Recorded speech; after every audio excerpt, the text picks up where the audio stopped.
நெல்லை மாவட்டம் வள்ளியூரில் மதுவிற்கு எதிராக பாட்டாளி மக்கள் கட்சியின் அன்புமணி தலைமையில் தற்போது மகளிர் அணியினர் போராட்டத்தில் ஈடுபட்டு வருகின்றனர். அதன் நேரடி காட்சிகள். வீட்டுல பணம் கிடையாது, வீட்டுல பொருள் கிடையாது, பீரோவை திறந்தா நகை இல்ல, பணம் இல்ல, புடவை கூட கிடையாது, எந்த பொருளும் இல்லை, எல்லாமே வித்து குடிச்சிட்டாங்க.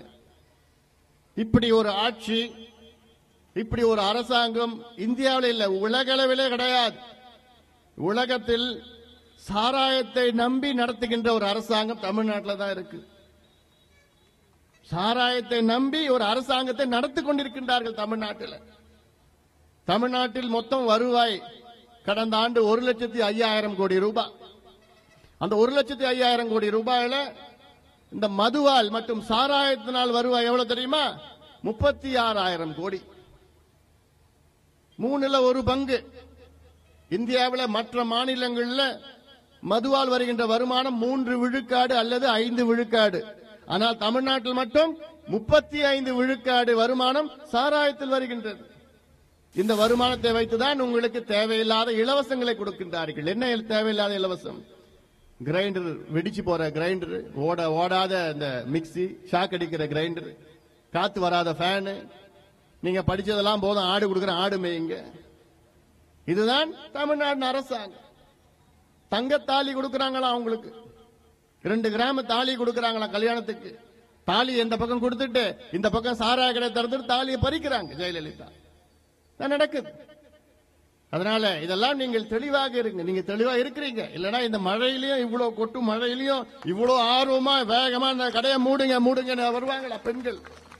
அதுவும் வள்ளியூர்ல 15 ஆண்டுகளுக்கு முன்பு இந்த ஊர்ல நான் வந்து அந்த பல பள்ளிக்கூடங்களில் நான் மரம் நட்டிருக்கேன் பசுமை தாயகம் சார்பில். அப்பொழுது நான் மரம் நட்டிருக்க வர வழியில பார்த்து அந்த பள்ளிக்கூடத்தை பார்த்து மரம் எல்லாம் பெருசா வளர்ந்துருக்கு. அப்படிப்பட்ட பகுதி இந்த பகுதி. இங்க மட்டும் கிடையாது, தமிழ்நாட்டில் ஒட்டுமொத்தம் தாய்மார்களுடைய கனவு இந்த கடையை மூடணும். ஏன்னா நான் ஒரு மருத்துவர், ஐயா ஒரு மருத்துவர். எங்களுக்கு தெரியும் மதுவால எவ்வளவு பிரச்சனைகள் இருக்கிற. 200 வகையான நோய்கள் வருகின்ற சூழல். 200 வகையான நோய்கள். இன்னைக்கு தமிழ்நாட்டில் பாத்தீங்கன்னா ஒரு ஆய்வு எடுத்திருக்கிறாங்க.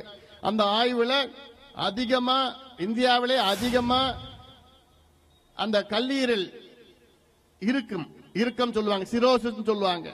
அந்த சிரோசிஸ் அந்த நோய் வருகின்ற இந்தியாவிலே அதிகமா எங்கன்னா தமிழ்நாட்டில் தான் வருது. அதற்கு காரணம் மது, சாராயம். இதெல்லாம் உடல் ரீதியாக, மன ரீதியாக நிம்மதி கிடையாது. இது ஒரு அரசியல் பிரச்சனை, சமூக பிரச்சனை. மருத்துவர் ஐயா அவர்கள் இந்த மதுவை ஒழிக்க வேண்டும் என்று 35 ஆண்டு காலமாக போராடி வருகின்றார். கட்சி தொடங்கி 26 ஆண்டுகள். அதற்கு முன்பிலிருந்து மருத்துவர் ஐயா அவர்கள் மதுவை ஒழிக்க வேண்டும் என்று போராடி வருகின்றார். நம்ம பாட்டாளி மகிழ்ச்சி தொடங்கி 26 ஆண்டுகள். அந்த தொடக்க விழாவில் நம் கட்சியிலே 2வது தீர்மானம் பூரண மதுவிலக்கு வேண்டும் தமிழ்நாட்டில் என்று. நீங்க பார்த்திருப்பீங்க, சமீபத்தில் ஒரு சுவரொட்டி போஸ்டர் அடிச்சிருப்போம். முதல் நாள் முதல் கையெழுத்து என்னம்மா? முதல் நாள் முதல் கையெழுத்து பூரண மதுவிலக்கு. அப்படின்னா என்ன? நம்ம முதலமைச்சராகி போடுற முதல் கையெழுத்து தமிழ்நாட்டில் சாராயத்தை ஒழிப்போம், கடைகளை மூடுவோம், ஒரு டாஸ்மாக் கடை, ஒரு சொட்டு சாராயம் தமிழ்நாட்டில் இருக்காது நம்ம ஆட்சியில். அந்த நிலை வேணுமா வேண்டாமா? நிச்சயமா வேணும். இதுக்காக நாங்க ஏங்கிட்டு இருக்கோம்னு பெண்கள் எல்லாம் சொல்லிட்டு இருக்காங்க. ஏன்னா சில பெண்கள், இங்க வந்திருக்க பெண்கள், பெரும்பான்மையான பெண்கள் எல்லாம் எனக்கு நினைவு தெரிஞ்ச நாள்ல இருந்து சாராய கடை பக்கத்தில் இருக்கு. ஆனா இதெல்லாம் மாறப்போகுது. எப்போ? 2016 மாற இருக்கிறது. முதல் முறையாக உங்கள் வாழ்க்கையிலே சாராய கடை இல்லாத தமிழ்நாட்டை நீங்கள் பார்க்க போகிறீர்கள். அந்த நிலைமை வேண்டுமா? வரணுமா?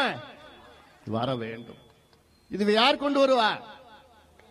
நம்ம தான் கொண்டு வர போறோம். பாட்டாளி மக்கள் கட்சி கொண்டு வருகிறது. இவ்வளோ சமீபத்தில் மார்த்தாண்டம் பகுதியில் சசி பெருமாள் அவர்கள் இங்கதான் பக்கத்துல தான் 70 கிலோமீட்டர் பக்கத்தில் இறந்தார். எதுக்கு, எப்படி இறந்தாரு? சாராயத்துக்கு போராடி எதிர்த்து அவர் வாழ்க்கையை தியாகம் செய்தவர் சசி பெருமாள் அவர்கள். மக்கள் எல்லாம் நீங்க சாலைக்கு வந்தீங்க, ரோட்டுக்கு வந்தீங்க, மாணவர்கள் எல்லாம் வந்தாங்க. மக்களுடைய மிகப்பெரிய இயக்கமாக மாறி இருக்கு. ஆனாலும் இந்த அம்மா அந்த கடையை மூட மாட்டுறாங்க. இவ்வளவு எதிர்ப்புகள் இருக்கிறது. இன்னைக்கு தமிழ்நாட்டில் அத்துணை கட்சியும், அதிமுகவை தவிர அத்துணை கட்சியும் மதுவை ஒழிக்க வேண்டும் என்று அறிவித்திருக்கின்றார்கள்.